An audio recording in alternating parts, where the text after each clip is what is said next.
আমরা যেখানে রয়েছি এখানে এই যে মাজারটা দেখতে পাচ্ছেন পিছনে, এই সম্পর্কে এখানকার এই যে ছোট্ট একটা মসজিদ আছে, এই মসজিদের ইমাম সাহেবের কাছ থেকে কিছু ইনফরমেশন জানার চেষ্টা করব। তো এই মাজার আসলে কার মূলত? ধন্যবাদ।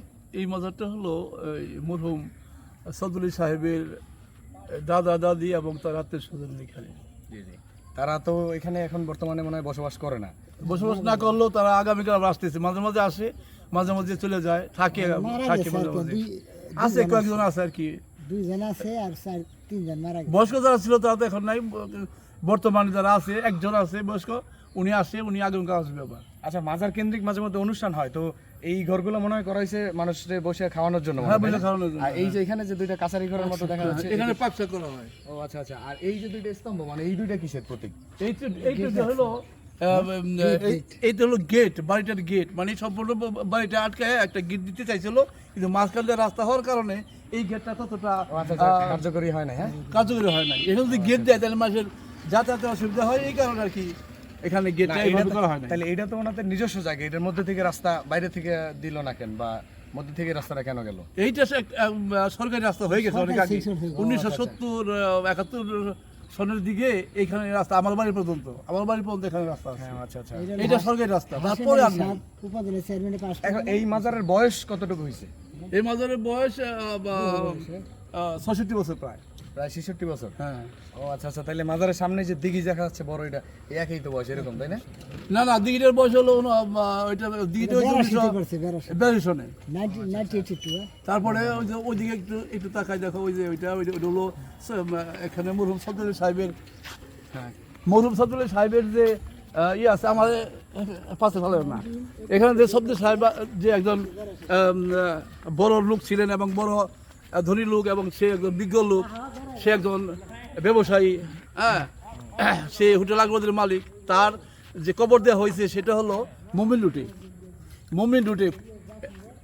110 নম্বর মুমিন রুটে ওনার মাজারটা আছে।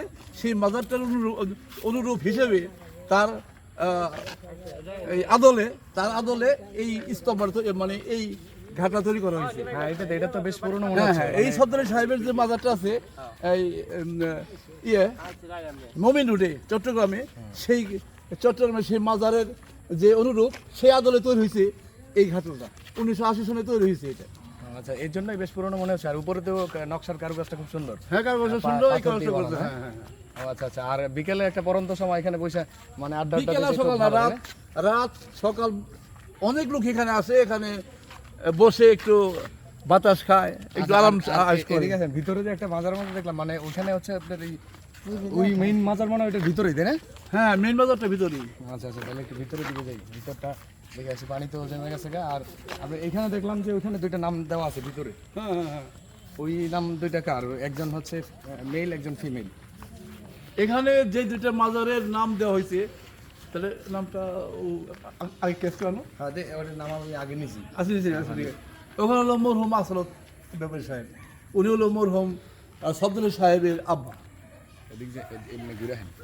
সদরুল সাহেবের আব্বা উনি সদরুল সাহেবের আব্বা এবং আম্মা, এই দুজনের মাঝে হলো ওইটা। আর সদরুল সাহেবের দাদা এবং দাদির মাঝে হলো ওইটা ভিতরে জায়গা আছে ওইখানে মাজার, তাই না? ওই যে ই করা। আমি দেখলাম যে আপনার মশারি টানানোর মতো বেশ ওখানে ওইটা খুব মানে যত্ন সহকারে রাখা হয়।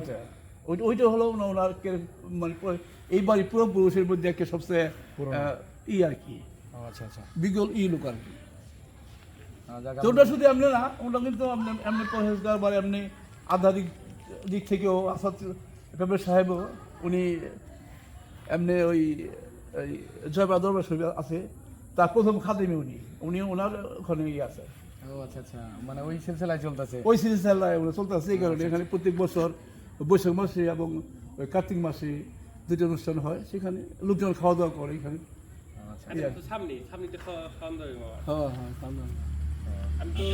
আচ্ছা, শুক্রিয়া। আসলে এরকম মাজার কেন্দ্রিক অনুষ্ঠান হয় এবং সেই অনুষ্ঠানে অনেক মানুষ উপস্থিত হয়, এখানে জমায়েত হয়। যে জমায়েতের মাধ্যমে মানুষদের আসলে খাওয়ানো হয়। আর এই খাওয়ানোর জন্যই মূলত এই জায়গাগুলো করা। এখানে বেশ বড় বিস্তৃত জায়গা রয়েছে সামনে, তারপর হচ্ছে এটা ভিতরেও বেশ হলরুমের মতো একটা জায়গা আছে, সবাই বসে এখানে। আর এই বরাবর কর্নারে হচ্ছে ছোট মসজিদটা, যেই মসজিদের ইমাম সাহেবের সাথে আমরা এতক্ষণ আসলে মানে কথাবার্তা বললাম। ইনফরমেশন কালেক্ট করলাম। তো বাংলাদেশের অভ্যন্তরীণ ব্যাপক পরিমাণে মাজার রয়েছে। তেরো আউলিয়ার দেশ বলা হয় আসলে বাংলাদেশকে, এই জন্য বাংলাদেশ, ভারত, পাকিস্তান, ভারতীয় উপমহাদেশ যেটা, সেখানে কিন্তু ব্যাপক পরিমাণে এই মাজারের প্রচলন রয়েছে।